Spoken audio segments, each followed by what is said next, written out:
기도하시겠습니다.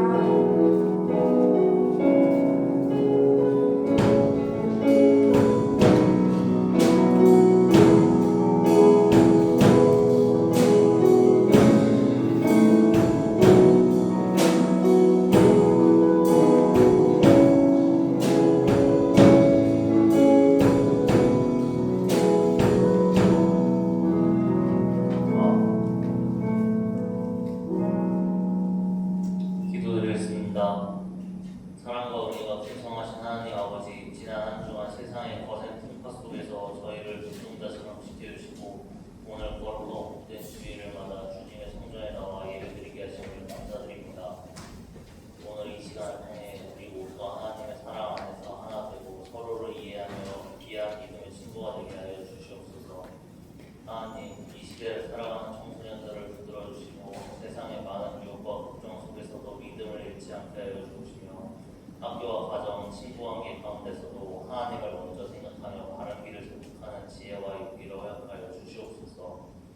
오늘 말씀을 전하시는 전도사님께 성령의 능력을 더하여 주시고 말씀을 듣는 우리 모두의 마음을 열어주셔서 하나님의 뜻을 깨닫고 삶 속에서 실천하게 하여 주시옵소서.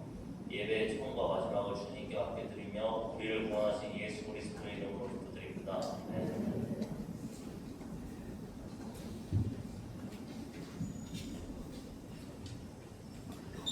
샬롬, 반갑습니다. 여러분, 우리 이 시간 인사를 서로 나눌 건데요. 좌우 옆 사람들과 앞뒤 사람들과 샬롬으로 인사합니다. 자, 샬롬, 반갑고 사랑하고 축복합니다. 네, 샬롬으로 인사합니다. 우리 선생님들과도 인사 나누겠습니다. 얼굴을 바라보면서 선생님 보고 싶었습니다. 네, 샬롬으로 인사합니다. 사랑하고 축복합니다. 네, 반갑습니다, 여러분. 사랑하는 다육 공동체 여러분, 혹시 여러분은 캄캄한 방에 들어가 본 적이 있습니까? 아무것도 보이지 않는 어둠 속에서 어디로 가야 할지 알 수 없습니다. 하지만 작은 불빛 하나만 켜져도 상황이 달라집니다. 길이 보이고 사람의 얼굴이 보이고 방향을 찾을 수 있습니다. 우리의 삶도 그렇습니다. 때로는 미래가 보이지 않을 때가 있습니다. 시험과 진로 때문에 고민할 때도 있고 친구 관계 속에서 상처받을 때도 있습니다. 신앙생활을 하면서도 하나님이 멀게 느껴질 때가 있습니다. 그런 우리에게 하나님은 오늘 말씀하십니다. 주저앉아 있지 말아라. 두려움 속에 머물러 있지 말아라. 일어나라. 그리고 빛을 발하라. 오늘 말씀을 통해 하나님께서 왜 우리에게 일어나라고 말씀하시는지, 그리고 우리가 어떻게 세상 속에서 빛으로 살아갈 수 있는지 함께 은혜를 나누기 원합니다. 그러면 하나님의 말씀을 함께 봉독하겠습니다. 이사야 60장 1절부터 3절 말씀입니다. 거룩하신 하나님의 말씀입니다. 일어나라, 빛을 발하라. 이는 내 빛이 이를 얻고 여호와의 영광이 내 위에 임하였음이니라. 보라, 어둠이 땅을 덮을 것이며 캄캄함이 만민을 가리려니와 오직 여호와께서 내 위에 임하실 것이며 그의 영광이 내 위에 나타나리니 나라들은 내 빛으로 왕들은 비치는 내 광명으로 나아오리라. 아멘. 오늘 하나님께서 우리 다윗 공동체에게 주시는 말씀의 제목은 일어나라 빛을 발하라 입니다. 하나님은 주저앉은 우리를 일으키십니다. 사랑하는 다윗 공동체 여러분, 오늘 본문은 아주 강력한 한마디로 시작합니다. 일어나라. 이 말씀을 들을 때 우리는 종종 오해합니다. 열심히 살아라, 정신 차려라, 더 노력해라, 이런 의미로 생각할 수 있습니다. 그런데 오늘 하나님께서 말씀하시는 일어나라는 단순하게 더 열심히 살라는 말이 아닙니다. 이 말씀은 원래 주저앉아 있는 사람을 향한 말씀입니다.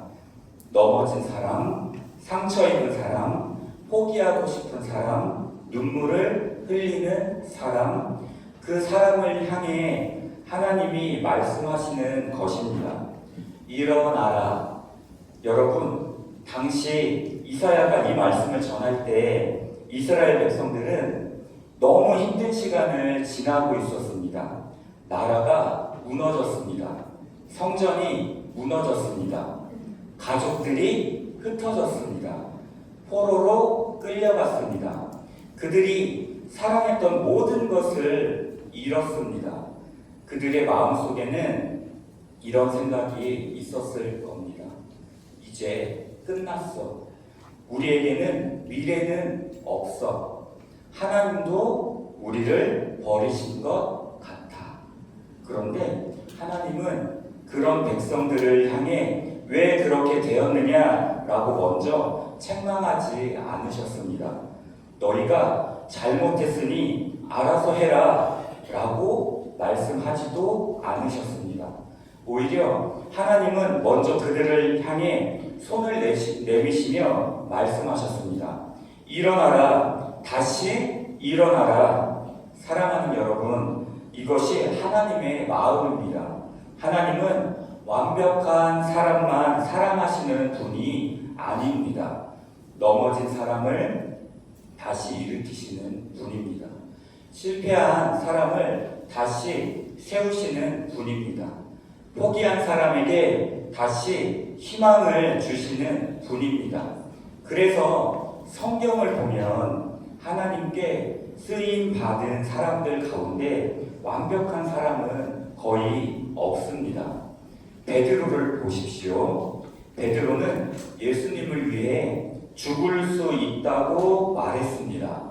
하지만 예수님이 잡히시던 밤에 그는 사람들 앞에서 3번이나 예수님을 모른다고 부인했습니다. 예수님의 가장 가까운 제자였지만 가장 부끄러운 실패를 경험했습니다.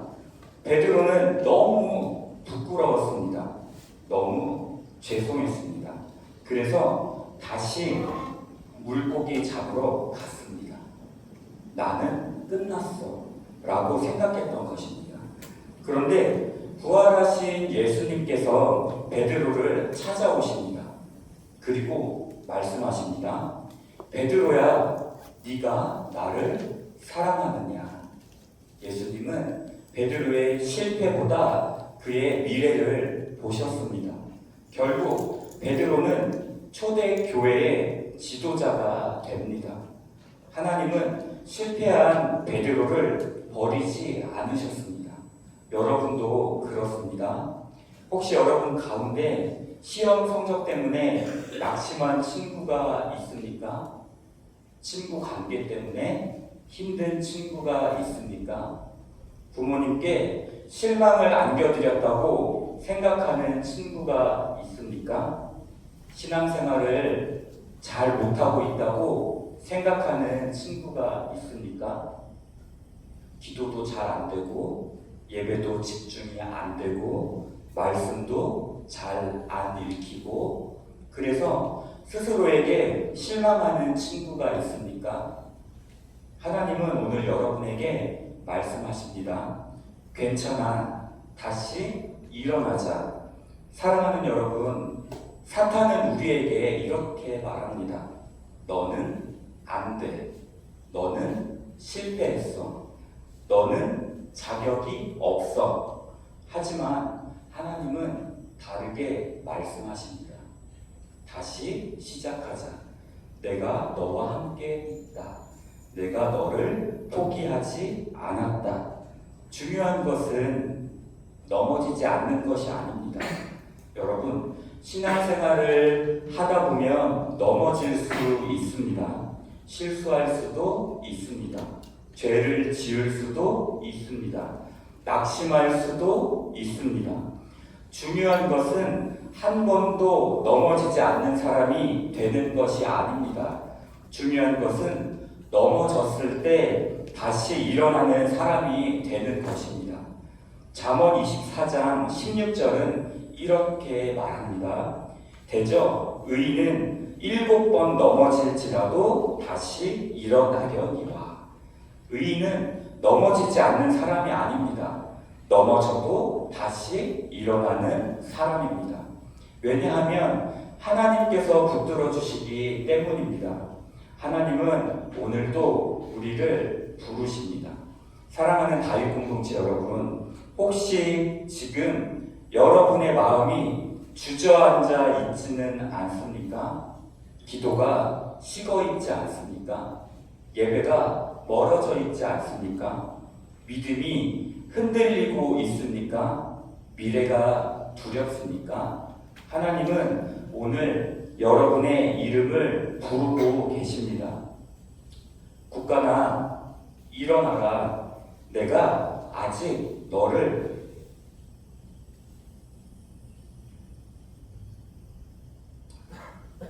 포기하지 않았다.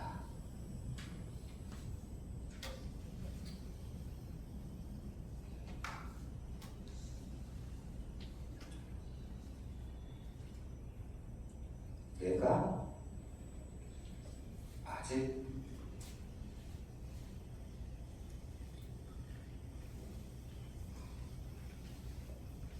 너를 사랑한다.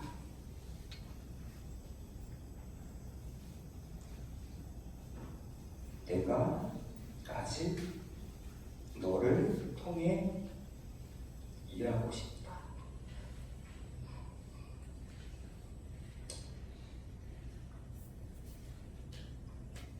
여러분,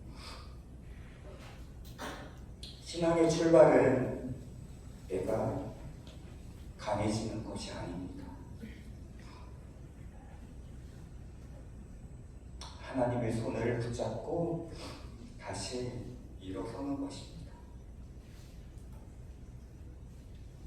오늘 하나님께서 다윗 공동체에게 가장 먼저 주시는 말씀은 이것입니다.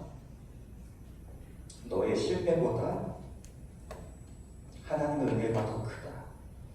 그러므로 사랑하는 여러분, 주저앉아 있지 마십시오. 포기하지 마십시오. 하나님께서 여러분을 향해 말씀하십니다. 일어나라. 그리고 바로 그 말씀 위에서 하나님은 우리를 빛으로 살아가도록 부르십니다. 우리가 빛을 비출 수 있는 이유는 예수님이 우리 안에 계시기 때문입니다. 사랑하는 다윗 공동체 여러분, 하나님은 우리에게 이렇게 말씀하십니다. 일어나라, 빛을 발하라. 이는 내 빛이 이르렀고 여호와의 영광이 내 위에 임하였습니다. 이 말씀을 자세히 보면 순서가 있습니다. 하나님은 먼저 빛을 발하라 라고 말씀하시고 그 이유를 뒤에서 설명을 하십니다. 이는 내 빛이 이르렀고. 여기서 중요한 질문이 있습니다. 여러분의 빛은 어디서 왔을까요? 내 노력일까요? 내 능력일까요? 내 성격일까요? 아닙니다. 오늘 말씀은 분명하게 말합니다. 내 빛이 이르렀다. 빛이 밖에서 온 것입니다. 빛이 하나님으로부터 온 것입니다. 우리가 빛을 만든 것이 아니라 하나님께서 우리에게 빛을 주신 것입니다. 우리는 태양이 아니라 달입니다. 저는 이 말씀을 묵상하면서 달을 생각했습니다.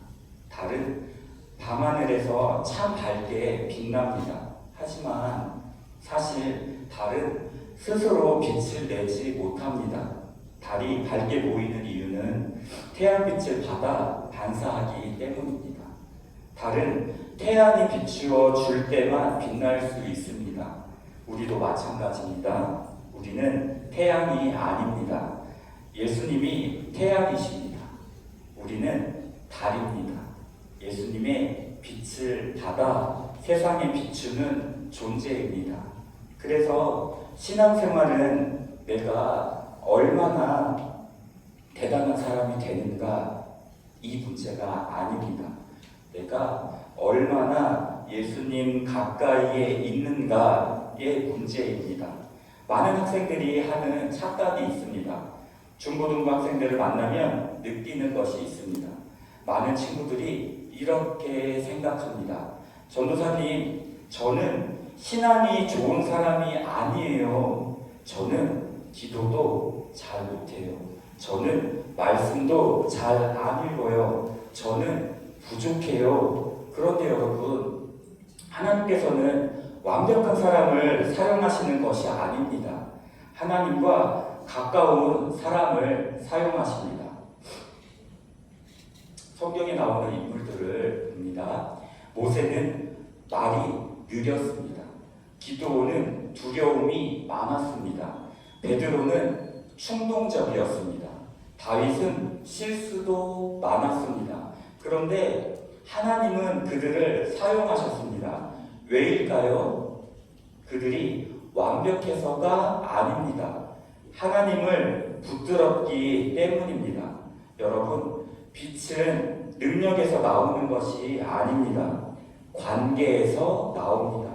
예수님과 가까이 있을수록 빛이 납니다. 모세의 얼굴이 빛난 이유, 출애굽기 34장을 보면 모세가 시내산에서 하나님을 만나고 내려옵니다. 그런데 백성들이 모세를 보고 깜짝 놀랍니다. 모세의 얼굴에서 빛이 났기 때문입니다. 생각해 보십시오. 모세가 형광등을 들고 내려온 것이 아닙니다. 얼굴에 조명을 단 것도 아닙니다. 그는 단지 하나님과 함께 있었을 뿐입니다. 하나님과 가까이 있었더니 그의 삶에서 하나님의 영광이 흘러나온 것입니다. 여러분, 신앙은 결국 이것입니다. 하나님과 함께 있는 것입니다.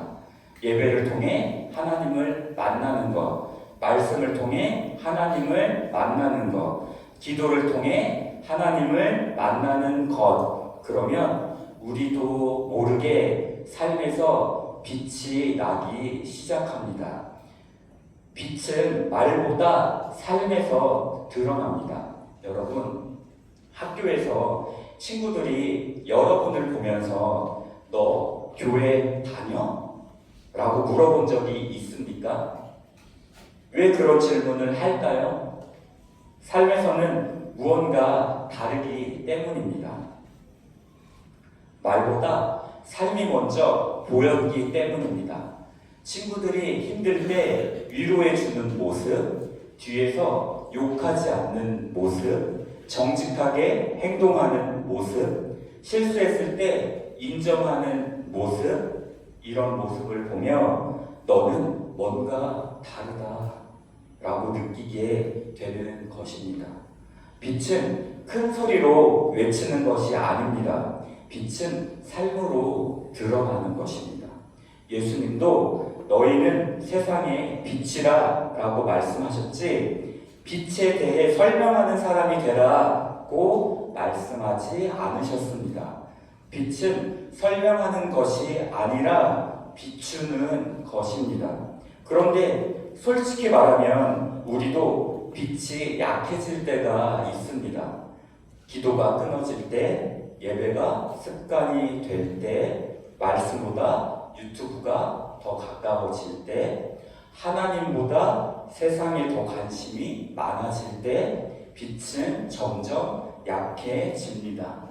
마치 휴대폰 배터리가 방전되는 것과 같습니다. 여러분, 휴대폰이 아무리 좋은 기종이라도 충전을 안 하면 꺼집니다. 신앙도 마찬가지입니다. 아무리 좋은 믿음을 가졌어도 하나님과 연결되지 않으면 힘을 잃게 됩니다. 그래서 우리는 계속 예수님께 연결되어 있어야 합니다. 기도는 영혼의 충전입니다. 말씀은 영혼의 양식입니다. 예배는 영혼의 호흡입니다. 진짜 빛은 예수님이십니다. 요한복음 8장 12절에서 예수님은 이렇게 말씀하십니다. 나는 세상의 빛이니 나를 따르는 자는 어둠에 다니지 아니하고 생명의 빛을 얻으리라. 예수님은 내가 빛을 준다고만 말씀하지 않으셨습니다. 내가 빛이다 라고 말씀하셨습니다. 여러분, 세상이 주는 빛은 오래가지 못합니다. 성적은 변합니다. 인기는 사라집니다. 돈도 없어질 수 있습니다. 친구도 멀어질 수 있습니다. 하지만 예수님은 변하지 않으십니다. 그래서 예수님을 붙드는 사람은 흔들리지 않습니다. 사랑하는 다윗 공동체 여러분, 하나님은 여러분에게 더 잘해라 라고 말씀하시기 전에 내게 가까이 오너라 라고 말씀하십니다. 빛나는 인생을 살고 싶습니까? 먼저 예수님께 가까이 가십시오. 좋은 학생이 되기 전에 예수님과 친한 학생이 되십시오. 성공한 사람이 되기 전에 하나님과 동행하는 사람이 되십시오. 그러면 하나님께서 여러분의 삶을 통해 빛을 비추실 것입니다. 여러분이 있는 교실에서, 학원에서, 가정에서, 친구들 사이에서 하나님께서 여러분을 통해 역사하실 것입니다. 왜냐하면 여러분은 혼자 빛을 만드는 사람이 아니라 예수님의 빛을 비추는 사람이기 때문입니다. 그래서 오늘 하나님은 말씀하십니다. 일어나라, 빛을 발하라. 이는 내 빛이 이르렀고 여호와의 영광이 내 위에 임하였음이니라. 아멘. 사랑하는 다윗 공동체 여러분, 오늘 본문 2절은 이렇게 말합니다. 보라, 어두움이 땅을 덮을 것이며 캄캄함이 만민을 가리려니와 오직 여호와께서 내 위에 임하실 것이며 그의 영광이 내 위에 나타나리니. 어둠이 깊을수록 빛은 더욱 선명해집니다. 이 말씀을 보면 하나님은 매우 현실적으로 말씀하십니다. 하나님은 걱정하지 마라, 앞으로는 어둠이 없을 것이다 라고 말씀하지 않으셨습니다. 너희 삶에는 어려움이 없을 것이다 라고도 말씀하지 않으셨습니다. 오히려 하나님은 이렇게 말씀하십니다. 어둠이 땅을 덮을 것이다. 캄캄함이 만민을 가릴 것이다. 하나님은 현실을 외면하지 않으십니다. 우리가 살아가는 세상에 어둠이 있다는 것을 알고 계십니다. 우리 시대에 어둠이 있습니다. 여러분, 오늘날 청소년들이 살아가는 세상에도 많은 어둠이 있습니다. 공부에 대한 압박, 성적에 대한 부담, 진로에 대한 불안, 친구관계 속 상처, 비교와 경쟁, 외로움, 우울함, SNS 속에서 끊임없이 다른 사람들과 자신을 비교하는 삶. 겉으로는 웃고 있지만 마음속으로는 힘들어하는 친구들도 많습니다. 실제로 어떤 학생은 말합니다. 전도사님, 저는 친구가 많은데 외로워요. 또 어떤 친구는 말합니다. 전도사님, 저는 웃고 있지만 사실 너무 힘들어요.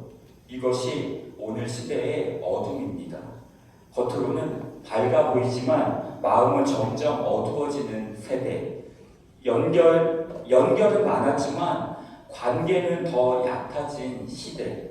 정보는 넘치지만 진리는 사라져가는 시대. 바로 우리가 살아가는 시대입니다. 그런데 하나님은 왜 어두움을 허락하실까요? 이 질문을 해볼 수 있습니다.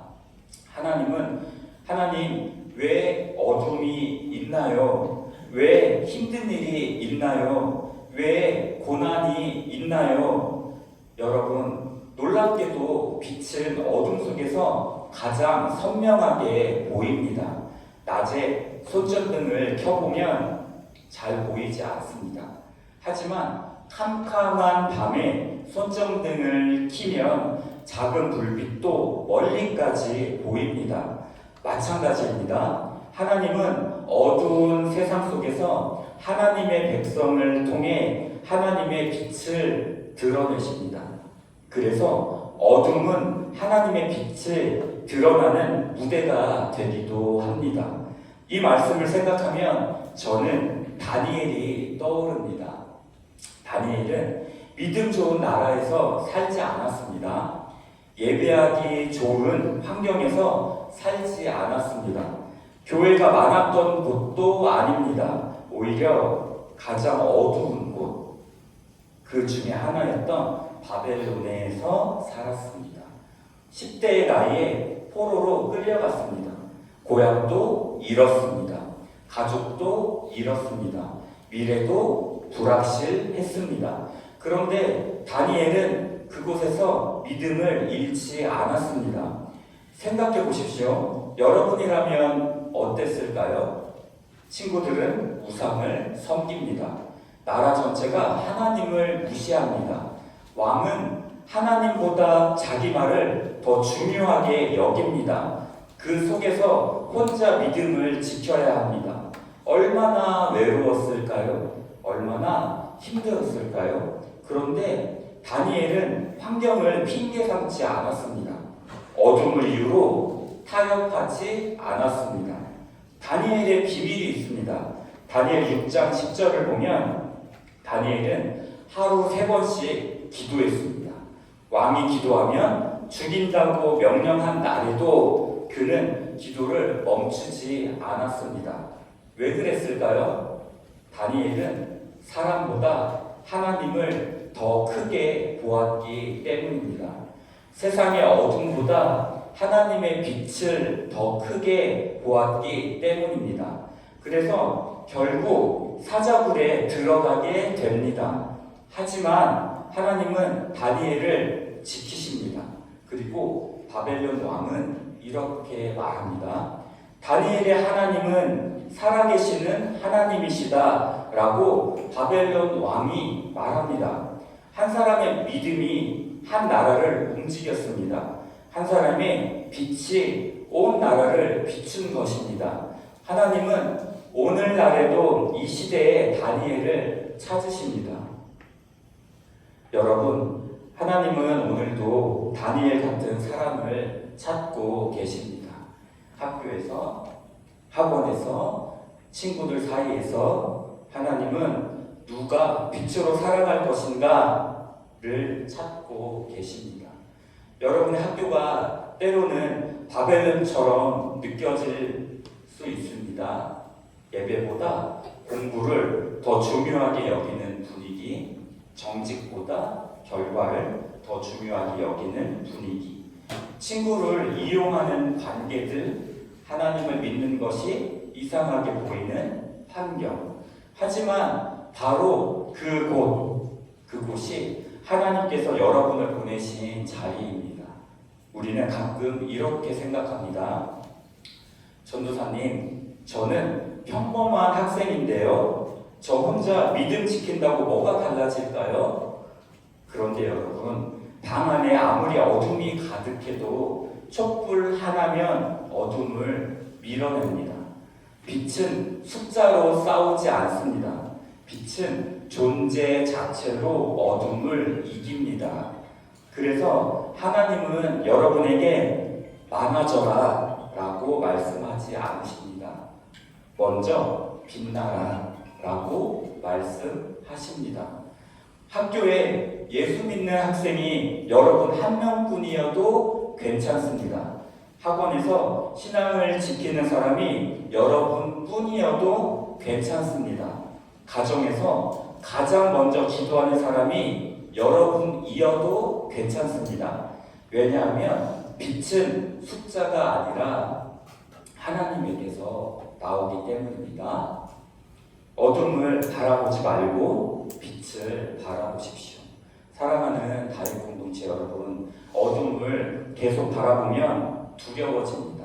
문제만 바라보면 낙심하게 됩니다. 상처만 바라보면 주저앉게 됩니다. 하지만 하나님을 바라보면 다시 일어설 수 있습니다. 다니엘이 그랬고, 요셉이 그랬고, 에스더가 그랬고, 바울이 그랬습니다. 그들은 어둠보다 하나님을 크게 보았습니다. 오늘 하나님께서 다윗 공동체에게 말씀하십니다. 보라, 어둠이 땅을 덮을 것이다. 그러나 거기서 끝나지 않습니다. 이어지는 말씀이 더 중요합니다. 오직 여호와께서 내 위에 임하실 것이며 그의 영광이 내 위에 나타나리니. 세상은 어두워질 수 있습니다. 상황은 어려워질 수 있습니다. 친구들은 변할 수 있습니다. 환경은 흔들릴 수 있습니다. 그러나 하나님은 변하지 않습니다. 그리고 하나님께서 여러분과 함께 하신다면 여러분은 어디서든 빛이 될 수 있습니다. 사랑하는 다윗 공동체 여러분, 어둠을 두려워하지 마십시오. 어둠이 깊어질수록 하나님께서 여러분을 통해 더욱 밝게 빛나실 것입니다. 왜냐하면 진짜 빛은 여러분이 아니라 여러분 안에 계신 예수님이시기 때문입니다. 하나님은 우리를 세상의 빛으로 보내십니다. 오늘 말씀의 마지막인 3절은 이렇게 말씀합니다. 나라들은 내 빛으로, 왕들은 비치는 내 광명으로 나아오리니 오리라. 이 말씀은 이스라엘 백성에게만 주신 말씀이 아닙니다. 오늘 예수님을 믿는 우리의 모두에게 주시는 말씀입니다. 하나님은 우리를 구원하신 것으로 끝내지 않으셨습니다. 하나님은 우리를 세상 가운데 보내셨습니다. 왜일까요? 세상이 아직 어둡기 때문입니다. 빛은 교회 안에만 머물기 위해 존재하지 않습니다. 빛은 어두운 곳으로 가기 위해 존재합니다. 예수님께서도 말씀하셨습니다. 너희는 세상의 빛이라. 마태복음 5장 14절 말씀입니다. 예수님은 너희는 앞으로 빛이 될 것이다 라고 말씀하지 않으셨습니다. 너희는 세상의 빛이다 라고 말씀하셨습니다. 즉, 여러분은 이미 빛으로 부름 받은 존재입니다. 빛은 존재로 증명이 됩니다. 여러분, 빛은 자기소개를 하지 않습니다. 전등은 켜져 있기만 해도 빛입니다. 촛불은 말하지 않아도 빛입니다. 빛은 설명하는 것이 아니라 보여주는 것입니다. 마찬가지로 신앙생활도 그렇습니다. 교회에 오래 다닌다고 빛이 되는 것이 아닙니다. 성경 지식을 많이 안다고 빛이 되는 것도 아닙니다. 삶 속에서 예수님을 드러낼 때 빛이 됩니다.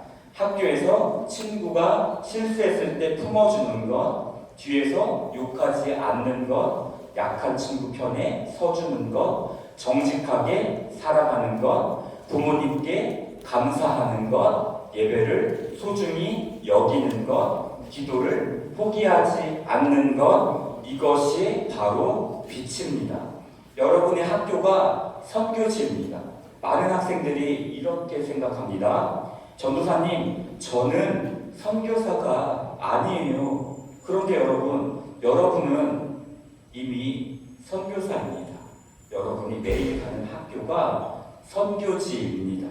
여러분이 만나는 친구들이 하나님께서 보내주신 사람들입니다.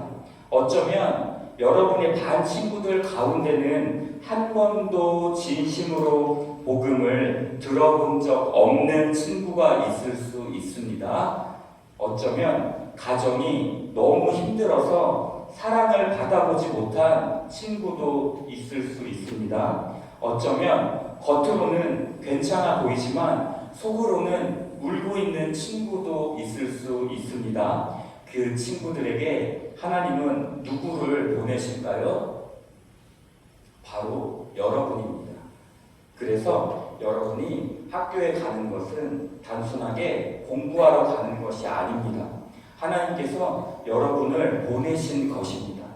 다윗 공동체가 꿈꾸는 공동체, 저는 하나님께서 우리 다윗 공동체를 통해 이루실 일을 기대합니다. 학교마다 빛이 되는 학생들이 세워지는 것, 예배를 사랑하는 학생들이 세워지는 것, 친구들을 위해 기도하는 학생들이 세워지는 것, 복음을 부끄러워하지 않는 학생들이 세워지는 것, 여러분 한 명 한 명이 하나님의 빛을 들고 학교로 들어가는 것입니다. 저는 언젠가 하나님께서 여러분을 통해 일하신 모습을 상상해 봅니다. 어떤 친구는 교사가 될 것이고, 어떤 친구는 의사가 될 것이고, 어떤 친구는 사업가가 될 것이고, 어떤 친구는 목회자가 될 것이고, 어떤 친구는 평범한 직장인이 될 수도 있습니다. 하지만 중요한 것은 직업이 아닙니다. 어디에 있든지 빛으로 살아가는 것입니다. 하나님은 오늘도 말씀하십니다. 사랑하는 다윗 공동체 여러분, 오늘 하나님은 우리에게 4번의 말씀을 주셨습니다. 첫째, 주저앉아 있지 말고 일어나라. 둘째, 빛은 네가 만드는 것이 아니라 하나님께서 주시는 것이다. 셋째, 어둠이 깊을수록 하나님의 빛은 더욱 선명하게 드러난다. 넷째, 그 빛을 품고 세상으로 나아가라. 여러분, 세상은 여전히 어둡습니다. 하지만 하나님은 어둠을 보며 절망하지 않으십니다. 왜냐하면 하나님께서 이미 빛을 준비해 두셨기 때문입니다. 그리고 그 빛 가운데 하나가 바로 여러분입니다. 사랑하는 다윗 공동체 여러분, 혹시 오늘 이 자리에 지쳐있는 친구가 있습니까? 기도가 식어버린 친구가 있습니까? 믿음이 흔들리는 친구가 있습니까? 미래가 두려운 친구가 있습니까? 하나님은 오늘 여러분의 이름을 부르십니다. 북가나 일어나라. 내가 너를 사랑한다. 내가 너를 포기하지 않았다. 내가 너를 통해 일하기 원한다. 여러분, 하나님은 완벽한 사람을 찾지 않으십니다. 하나님은 하나님을 붙드는 사람을 찾으십니다. 하나님은 성공한 사람을 찾지 않으십니다.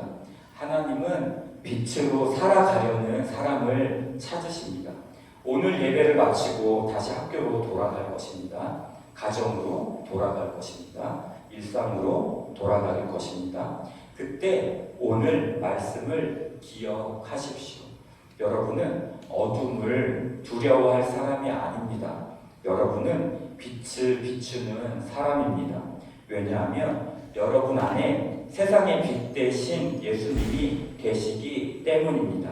그러므로 다윗 공동체 여러분, 오늘 이번 한 주도 학교에서 빛나십시오.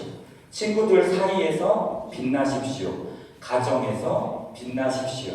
그리고 여러분의 삶을 통해 누군가가 예수님을 보게 하십시오.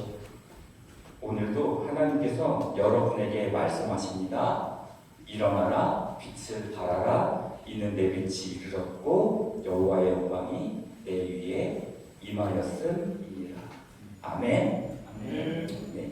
이 시간은 전도사님과 함께 드리는 결단의 기도를 한 구절씩 따라하며 고백하겠습니다. 한 구절씩 입을 열어 고백합니다. 하나님 아버지, 저는 하나님의 사랑받는 자녀입니다. 넘어져도 다시 일어날 수 있는 이유는 하나님이 함께 하시기 때문입니다. 제 안에 계신 예수님이 세상의 빛이심을 믿습니다. 어둠보다 크신 하나님을 바라보게 하여 주옵소서. 어둠보다 크신 하나님을 바라보게 하여 주시옵소서. 제 마음에 다시 믿음의 불을 붙여 주옵소서. 제 마음에 다시 믿음의 불을 붙여서 학교에서 예수님의 향기를 나타내게 하여 주옵소서. 그래서 예수님이 하는 친구들에게 사랑을 전하는 친구들에게 하나님 전하는 빛의 사람이 되게 하여 주옵소서. 주님이 부르시는 곳이라면 주님이 부르시는 곳이라면 어디든 순종하게 하여 주옵소서. 어디든 구하게 하여 이번 한 주도 예수님의 빛으로 살겠습니다. 이번 한 주도 예수님의 빛으로 일어나라 빛을 발하라 하신 주님의 말씀을 붙들겠습니다. 일어나라 빛을 발하라 하신 주님의 말씀을 붙들겠습니다. 전사님이 기도합니다. 사랑 많으신 하나님 아버지, 오늘도 우리를 예배의 자리로 불러주셔서 감사합니다. 하나님, 오늘 말씀을 들으며 다시 한번 깨닫습니다. 우리가 하나님을 찾은 것이 아니라 하나님께서 먼저 우리를 찾아와 주셨음을 고백합니다. 우리가 주님을 붙든 것이 아니라 주님께서 먼저 우리를 붙들어 주셨음을 고백합니다. 넘어질 때마다, 실패할 때마다, 주저앉을 때마다 괜찮아, 다시 일어나자 말씀하시는 아버지의 음성을 듣게 하시니 감사합니다. 하나님, 우리 다윗 공동체 아이들을 축복하여 주옵소서.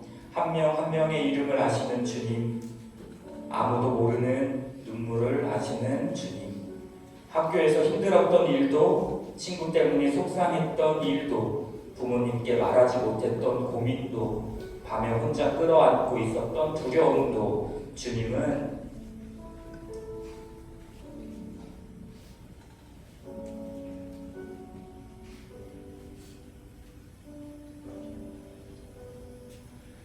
모두 알고 계시는 줄 믿습니다.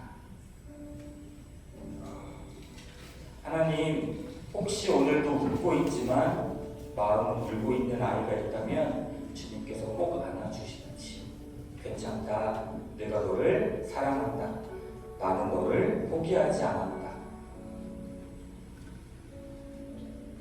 아버지의 음성을 듣게 하여 주옵소서. 주님, 우리 아이들이 세상이 말하는 성공을 따라가는 인생이 아니라 하나님을 따라가는 인생이 되게 하여 주옵소서. 성적보다 믿음을 소중히 여기게 하시고, 인기보다 하나님을 사랑하게 하시고, 세상의 박수보다 하나님의 기쁨을 구하게 하옵소서. 다니엘 같은 믿음의 사람들이 일어나게 하여 주옵소서.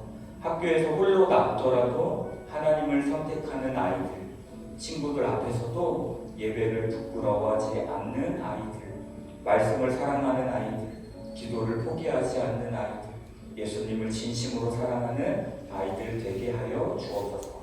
하나님, 저는 이 아이들을 볼 때마다 눈물이 납니다. 아직은 어린 것 같지만 하나님께서는 이 아이들 안에 놀라운 꿈을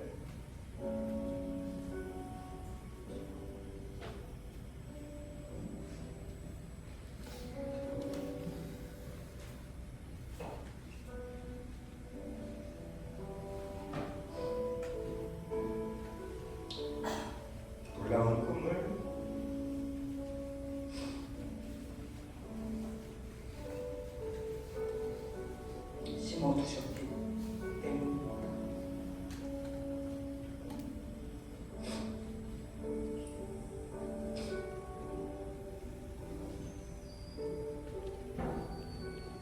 어떤 아이는 미래의 교사가 될 것이고, 어떤 아이는 의사가 될 것이고, 어떤 아이는 선교사가 될 것이고,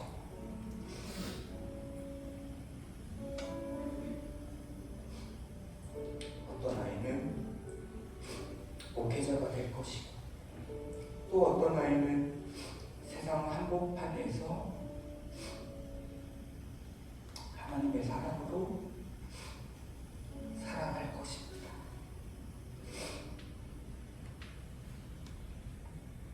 주님,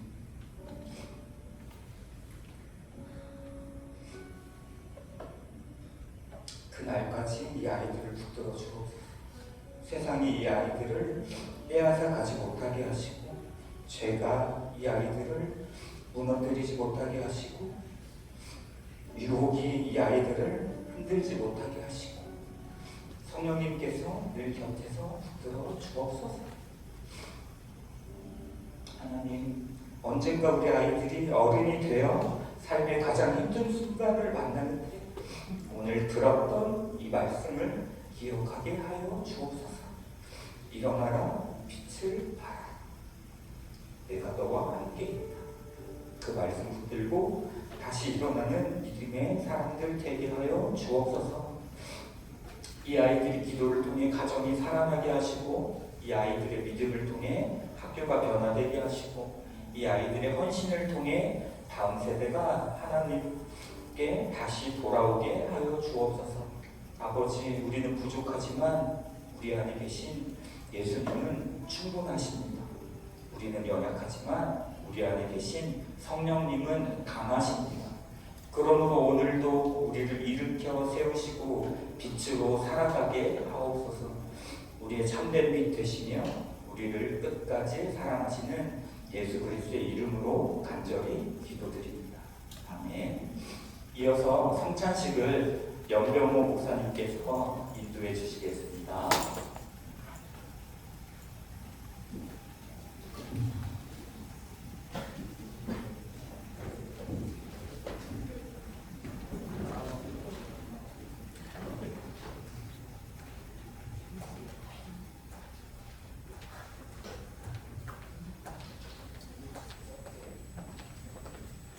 지금부터 주님이 명령해 주신 성찬을 진행하도록 하겠습니다. 잠시 기도하겠습니다.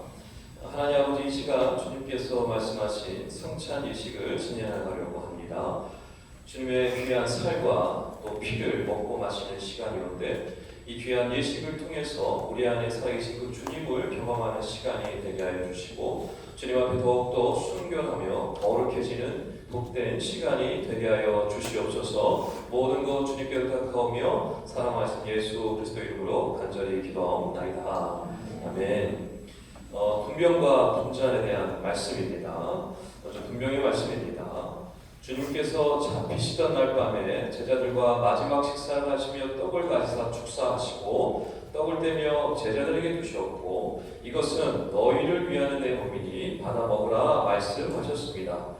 이제 이 떡을 먹는 것은 예수 그리스도의 몸을 먹는 것이며 그가 우리 죄를 위해 죽으시고 우리를 구원하셨다는 것을 믿는 것입니다. 분잔의 말씀입니다. 주님께서 또 잔을 가지사 살해하시고 제자들에게 주시며 말씀하시기를 너희가 다 이것을 마시라. 이것은 죄사함을 얻게 하려고 많은 사람을 위하여 흘리는 바 나의 피 곧 언약의 피니라 하셨습니다. 이제 이 잔을 받아 마시는 것은 예수 그리스도의 피를 마시는 것이며 이 피로 인해 우리의 죄가 용서받고 영생을 얻는 것을 확증하는 것입니다. 자, 이제 우리 분잔 분병해 주시기 바랍니다.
예수께서 이르시되 내가 진실로 너희에게 이르노니 인자의 살을 먹지 아니하고 인자의 피를 마시지 아니하면 너희 속에 생명이 없느니라.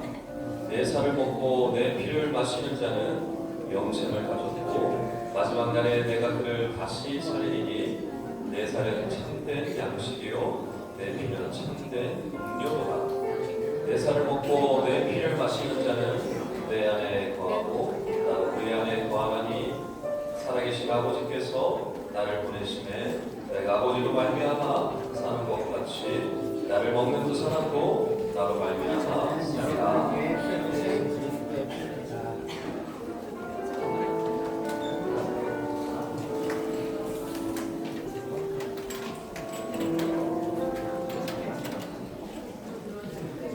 투명 공주안에 맞으신 분들은 자리에 앉아주시기 바랍니다. 이 잔은 여러분에게 피해 주신 예수의 피입니다.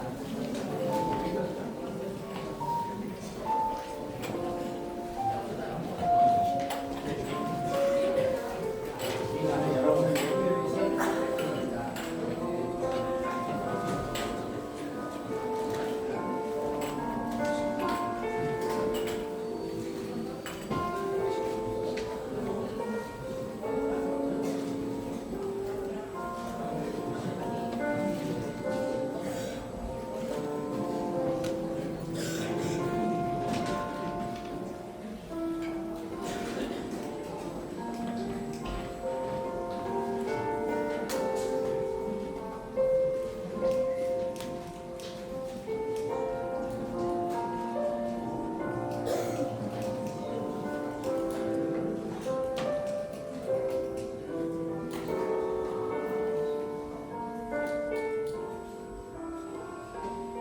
혹시 못 받으신 분들 있으실까요?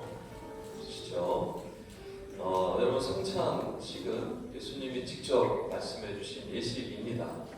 2000년이라는 교회 역사 속에 한 번도 이 명령이 거스러진 적이 없습니다. 여러분 그 명령에 따라 순종하는 것이고요. 특별히 초대교회 때는 사랑의 입맞춤이라는 의식이 있었습니다. 초대교회 오랫동안 있었던 전통인데 지금은 사라졌죠. 지금 서로 입맞출 수는 없기 때문에 서로 악수하고 서로 껴안아주면서 우리는 주님의 살과 피를 나눈 한 몸입니다 라고 고백하면 좋겠습니다. 자 시작. 악수하고 그래요. 여러분 우리는 예수님의 살과 피를 함께 먹고 마시 나눈 한 몸 한 지체임을 기억하셨으면 좋겠습니다. 다 같이 기도하겠습니다. 세월호 도신 하나님 아버지 감사합니다. 오늘 성찬 예식을 통하여 떡과 잔을 나눔을 통하여 주님의 살과 피를 먹고 마실 수 있도록 인도하시니 감사합니다. 우리 안에 있는 여러 어려움들이 있고 또 걱정과 근심 염려들이 있지만 주님이 나와 함께 하신다는 이 사실을 우리가 늘 기억하고 붙잡고 살아가길 원합니다. 오늘 성찬 예식을 통해 주셨던 귀한 이 은혜를 마음에 깊이 새기게 하시고 삶 속에서 어려움이 있을 때마다 나와 동행하시고 내 안에서 역사하시는 그 살아계신 예수 그리스도를 바라볼 수 있는 우리 다윗 공동체를 가질 수 있도록 하나님 축복하여 주시옵소서. 오늘 또 귀한 말씀을 주셨습니다. 일어나라 빛을 발하라 라고 말씀해 주셨는데 이 말씀이 나에게 주시는 말씀임을 깨닫게 하시고 비록 실패의 자리에 있더라도 넘어진 자리에 있더라도 주님이 여전히 우리를 사랑하시고 우리를 포기하지 않으시고 우리를 통해 역사하시고 일하시기를 원하신다는 사실을 기억하고 이 말씀에 의지하여 힘을 내 나갈 수 있는 우리 다윗 공동체 될 수 있도록 하나님 축복하여 주시옵소서. 귀한 마음을 다하 하나님께 올려드린 귀한 예물들이 있습니다. 성길들 축복하여 주시옵시고 저들의 가정에 복의 복을 더하여 주시사 이 땅에 풍요를 경험하게 하시고 주님께 더 많은 것 올려드리고 하나님 안에 쓰임받는 귀한 인생을 가질 수 있도록 하나님 축복하여 주시옵소서. 지금은 우리 주 예수 그리스도의 은혜와 하나님 아버지의 무하신 사랑하심과 성령 하나님의 유교통 충만 동행하심의 역사가 일어나라 빛을 발하라 라는 그 말씀을 마음속 깊이 새기고 세상에 나가 빛으로 살아가기를 다짐하고 나아가는 다윗 공동체의 머리 위에 저들의 학업과 가정 위에 함께 우리 모든 교사들의 직장과 생업과 가정과 후손 위에 이렇게 영원토록 함께 함께 하시기를 간절히 축원하옵나이다. 아멘. 아멘.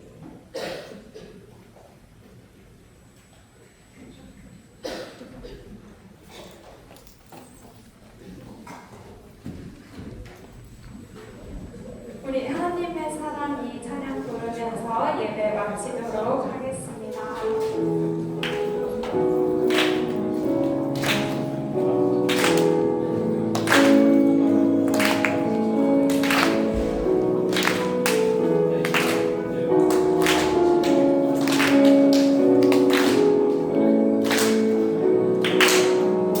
하나님의 사랑이 하나님의 사랑이 당신의 삶 가운데 가득하게 축복합니다. 하나님의 은혜가 우리 가운데 가득하게 기도합니다. 세상이 하나님의 사랑이 당신의 삶 가운데 가득하기를 축복합니다. 하나님의 은혜가 우리 가운데 가득하게 기도합니다. 가득하게 기도합니다. 가득하게 기도합니다.